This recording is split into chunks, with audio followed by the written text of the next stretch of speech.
video, we're gonna make chocolate chip cookies, but we're gonna put a little spin on them, and we're gonna be adding Kakimochi, also known as Mochi crunch. or.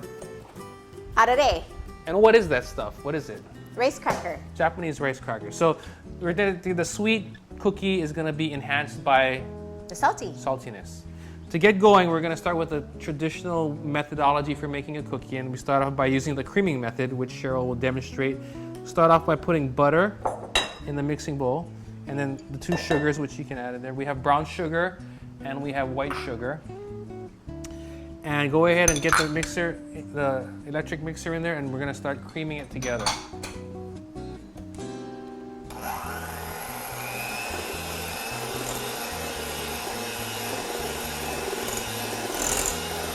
Stop for a second. Okay, so what we're gonna do is she's gonna get this really well mixed together, and we're trying to do is get all the sugar and butter completely combined and get air incorporated as well. So the creaming method is a method that's gonna get air in here that gives it a lighter texture on the cookie and gets very well mixed. So we'll go ahead and do that.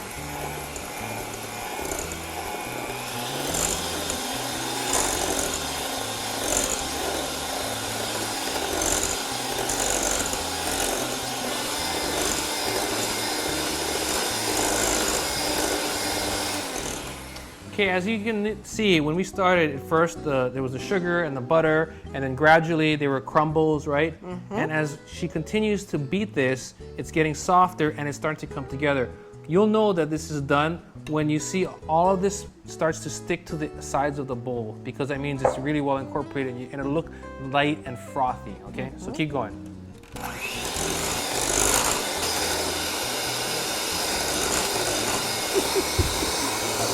Keep going, you're almost there. Keep going. Okay, stop. Okay. Whew. Imagine if you were doing that by arm, right? Okay, so you can see here how it's nice and ribbony now and all together, and how it kind of wants to stay on the edge, right? Yeah. It keeps pushing its way out and you keep having to push it back. Yes. So this is what you want it to look like. I think it looks good. The next thing we're gonna do is incorporate the eggs and the vanilla. Now when she's doing this, we're gonna go on a low speed, because now you got all this air in there. You want to incorporate these items without knocking any more air out of this. You want to try to keep as much of the air in, okay? So we're just doing it to get an even mix. So go ahead and put it on speed 1 and start moving Okay, it you around. pour it in while I... Yeah. The vanilla, Yep. the egg, Yep.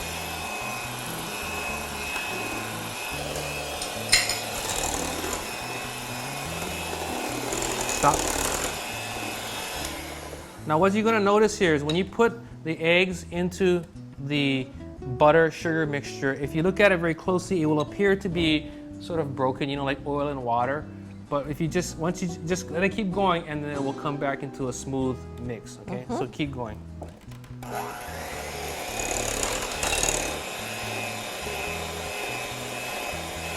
I'll scrape it down. Okay, scraping it down now. Okay. Good, stop.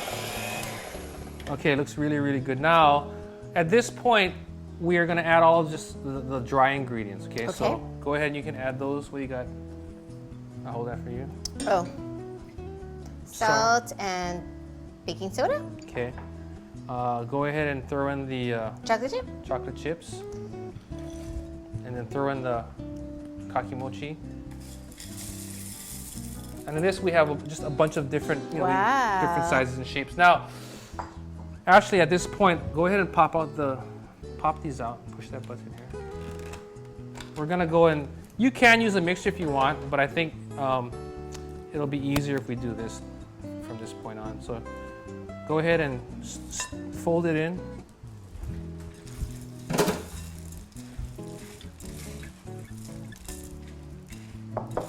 Right now we're gonna incorporate everything, and we just want things to be in an even mix, so there really isn't a massive need to use the whip attachment. That's it. If you're using a stand-up mixer, it's totally fine. But what you don't want to do is go on a low temperature.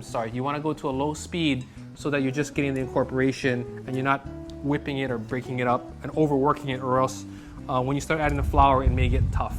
Okay? Okay. Ready? Ready. So I'm gonna add flour a little bit at a time. Go ahead and start working that in. The thing about flour is the flour is important for structure, but what you're doing is that structure is really the creation of gluten and working the proteins. And the more you work the flour, the more you'll develop that protein. And if you overwork it, then you're gonna have tough cookies. Okay, so you just wanna get it to be incorporated evenly, and that's fine. Okay. Okay, let me add a little bit more. Go ahead. I'll hold for you. How do you know what kind of mochi crunch to put? You put the one that's in your cabinet. Inside. The one that you like to eat. Yeah, whichever one you like, put inside, or whichever one's on sale. But notice what Cheryl's doing. She's using a really good folding method. She's coming around the bowl and she's folding it over, and she's coming back and then folding it over. I'm gonna put the rest in here.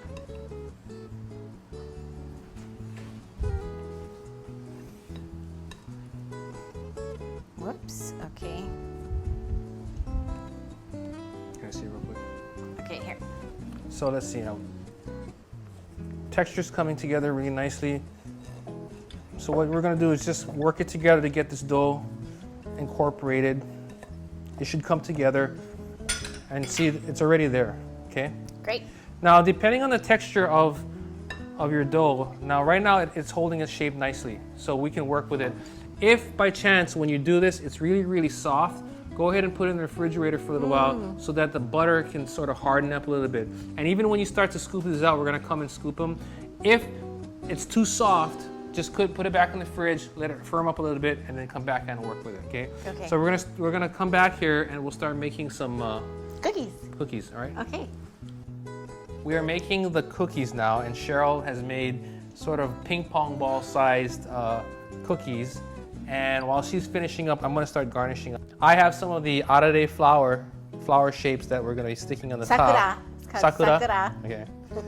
I'm putting the sakura on the cookie here. And I'm also going to do a couple with some furikake. So I'll sprinkle that on You want me to press it down? Nah. Maybe. Scratch that. That would be a yes. Let's put some of that one on this row. Okay. What is that? What do you call that?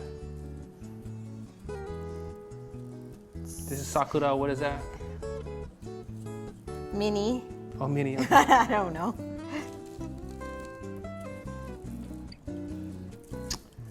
Okay, we got the furikake thing going on here. We'll put some of the mini ones like Cheryl said here. I'll put 2 here. A couple here. A couple here. Here, you can put a couple more balls. A couple here.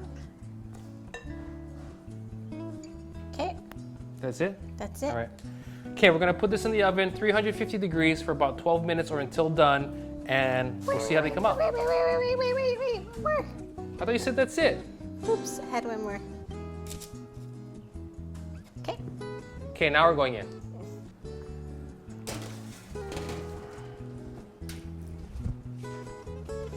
All right, so these are ready to go. We're ready to plate them. They've been out for a few minutes, so they've been cooling and setting. You can't really just take a cookie out and just eat it, right? So why don't I go ahead and plate a few, and I'm gonna have you go and take a bite. You pick one, we'll plate some, and you can pick one and dig in. Did you say take a bite? Yeah, Oh, pick okay. one. You can choose one.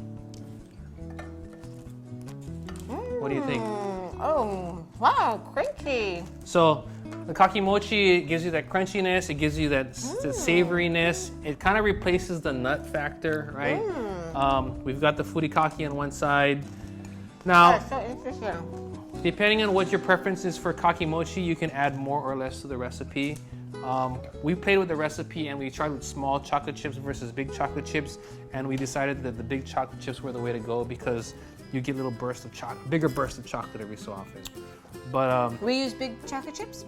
yep, versus the tiny ones. And if you want to experiment, like Cheryl was talking about, strips of nori, you know, you can have fun with this thing. Garnish them in lots of different ways, but this is a local twist on a classic favorite, Kakimochi chocolate chips. Yum. Try the recipe. I think you'll enjoy it. For this great recipe and more, visit us at Fudan.com.